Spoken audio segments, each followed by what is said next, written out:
Election ضابطۂ اخلاق کے مطابق نتائج جاری کیے جائیں گے۔ پولنگ کا عمل بغیر کسی وقفے کے شام 5 بجے تک جاری رہا۔ بڑی تعداد میں مرد و خواتین ووٹرز نے اپنے حق رائے دہی کا استعمال کیا۔ الیکشن میں 8 خواتین سمیت مجموعی طور پر 403 امیدوار میدان میں۔ حکومت سازی کے لیے گلگت، دیامر، خیزر اور ہنزہ پر سب کی نظر۔ گلگت کو سیاسی مرکز کی حیثیت حاصل۔ سکردو اور دیامر کا بھی حکومت سازی میں فیصلہ کن کردار ہوگا۔ اسی حوالے سے بات کرنے کے لیے ہمارے ساتھ موجود ہے اینکر پرسن قمر زیدی۔ آج سارا دن الیکشن انتخابات ہوئے گلگت بلتستان میں اور انتخابی سرگرمیاں جاری اور اب ووٹنگ کا جو گنتی کا سلسلہ ہے وہ جاری ہے۔ اس تمام تر صورتحال کو آپ نے آج سارا دن کیسے دیکھا؟ دیکھیں، ایک تو سب سے بڑی بات یہ ہے کہ ٹرن آؤٹ بہت اچھا رہا ہے، جس میں خواتین کی بڑی تعداد ہے جو کہ نکلی ہے، جس نے اپنا حق رائے دہی استعمال کیا ہے۔ دوسری یہ ہے کہ پرامن طریقے سے یہ ساری ووٹنگ ہو چکی ہے۔ اب جو گلگت بلتستان ہے اس میں 24 سیٹس ہیں، ان میں سے 17 سیٹس جو لے گا وہ حکومت بنا سکے گا۔ عمومی طور پر ٹرینڈ دیکھا جائے جس کی وفاق میں حکومت ہوتی ہے، چونکہ فنڈنگ کا مسئلہ ہوتا ہے، تو گلگت بلتستان میں بھی امید یہ کی جا رہی ہے کہ مسلم لیگ نون جو ہے وہ شاید حکومت قائم کر لے۔ لیکن آج کل کے حالات دیکھیں جس میں پیپلز پارٹی کا ایک بہت بڑا ووٹ بینک گلگت بلتستان میں موجود ہے۔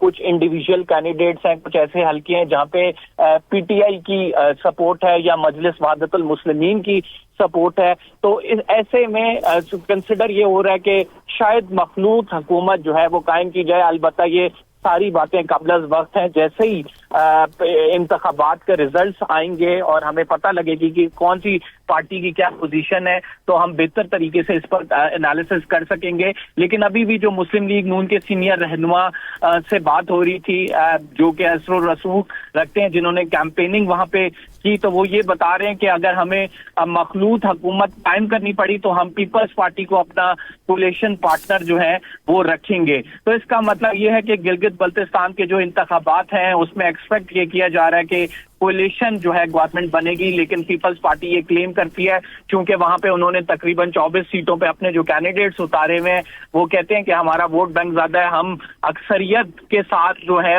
وہاں پہ حکومت بنانے میں کامیاب ہو جائیں گے۔ لیکن لیٹ سی ریزلٹس کیا آتے ہیں۔ اوور آل اگر دیکھا جائے تو جی بی میں جو آج پورا دن رہا، ووٹر ٹرن آؤٹ ایک تو اچھا رہا، پھر دوسرا پرامن طریقے سے یہ سارا معاملہ ہو گیا۔